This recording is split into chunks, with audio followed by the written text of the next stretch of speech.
Now, Viktor Rolf is a designer brand that has hits on both the men's side of things and the women's side of things. On the men's side of things, there's Spice Bomb and countless flankers. Of course, there's the beloved Antidote, which they discontinued many, many years ago. And of course, on the women's side, there's Flower Bomb, which I truly love. Such a remarkable fragrance. And here we have a brand new one for 2022. This one is called Good Fortune. Kind of looks like a crystal ball with amethyst as a cap. I'm excited to give you my thoughts on this fragrance, let you know what it smells like and what I think of it, so make sure to stay tuned.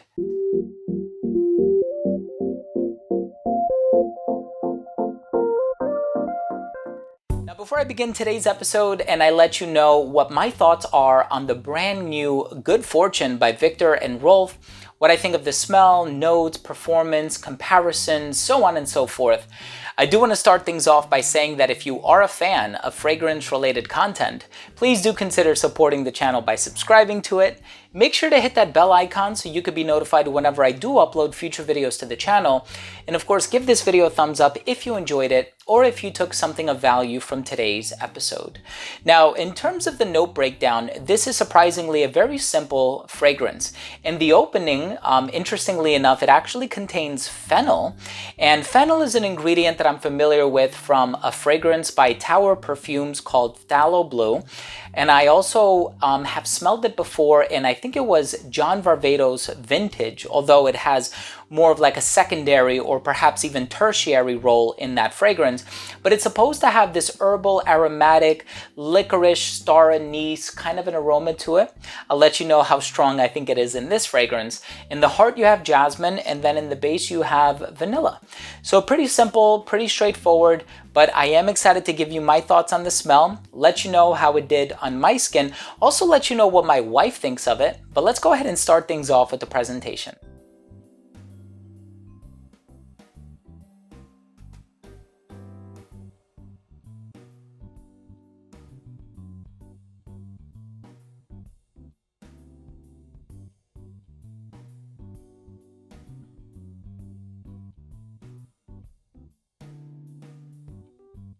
Right in the opening of this fragrance, you are going to get that jasmine. Now, jasmine has a few different personalities in fragrances. If you have something like an Alien by Thierry Mugler, it can actually smell a little musky, a little animalic because of the indole that's in there. And indole is a naturally occurring compound that does smell kind of animalic and musky. Now, in this fragrance, I get more of like the cleaner variety of jasmine. So specifically jasminol, which is a synthetic ingredient that is used in place of the real jasmine. So I am getting the jasmine, and it does come across rather clean and a little subdued. And, you know, even in terms of the vanilla that's in there, it's not a very strong vanilla ingredient. So I thought, okay, this is going to be an amber floral. There's going to be a lot of vanilla. It's going to take a much sweeter turn as it dries down. And that's not the case with this one. The vanilla is present, but it again has a secondary role to the jasmine. Now, the fennel in the opening, it has a unique personality to it, I will admit to that. And I do find the fennel in the opening to be a little bit on the spicy side of things, and perhaps it's that slight sweetness from the fennel that creates that bridge between the top and the base, the vanilla in the base and the fennel in the opening. But I have smelled plenty of other fragrances, many from Lempicka, that have a lot of star anise, licorice types of ingredients in there. We know the perfumer for many of their fragrances, Maurice Roussel, definitely has a sweet tooth himself, I would say, because he does have a tendency of composing a lot of gourmand fragrances. I don't get anything overly spicy or overly sweet in the opening, which kind of left me thinking like, I wish the fennel were a little bit stronger, because I know it has a potential of being a very unique ingredient, and I could see it doing really well in this particular composition.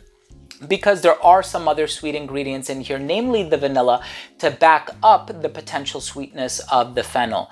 Now, again, good thing, the jasmine is nice and clean, so I think this fragrance is going to appeal to a lot of people. I don't think anybody is going to find anything challenging or polarizing about it. No rough edges here. And the vanilla in the base is very smooth, and it kind of does its own thing. You know, once we start to forget about the jasmine, the vanilla is like, hey, remember I'm here. And the vanilla really does start to come to the fore a little bit. Again, not overly sweet, so it's definitely more in the floral arena than it is in the gourmand genre, which I think is a good thing and what the brand was going for. Now, I've smelled so many jasmine fragrances out there. One of my favorites, and probably one of the most natural expressions of jasmine, is Al-Kat by Xerjoff. I have never smelled a more natural smelling jasmine than that fragrance. And then, of course, I think it's called Lost in Flowers by Strangelove NYC. Amazing fragrance, very natural floral heart. This one, you can tell there's a lot of synthetic ingredients kind of doing their own thing.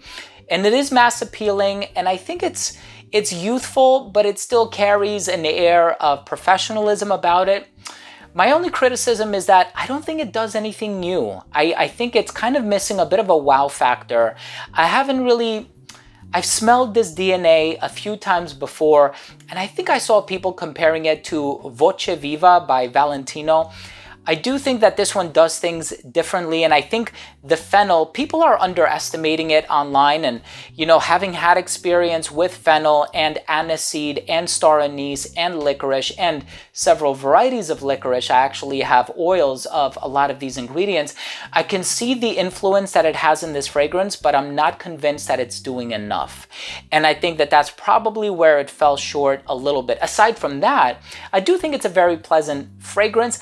I just don't think it's groundbreaking. I don't think it does anything truly unique or new or innovative, and that's okay. I think a lot of times these designer brands, they are going with more of a safe approach. They're going more with the trend as opposed to, you know, experimenting with something new and weird and avant-garde, and then it ends up being a flop. And so I don't blame them.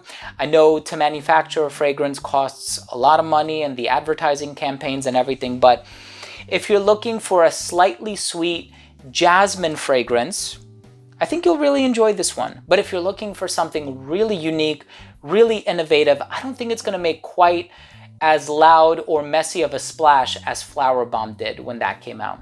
In any case, decent fragrance, just not too groundbreaking. Let's go ahead and finish things off with my overall assessment.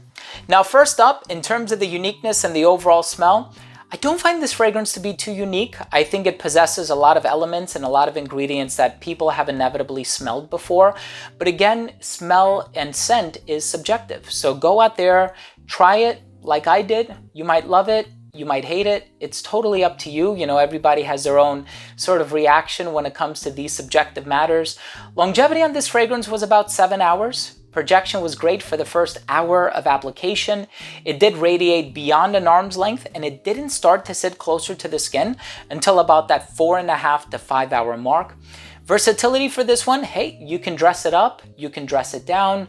I think it's great for a formal occasion, like I mentioned. I think it can be worn in any season, perhaps not the dead of summer when it's really, really hot.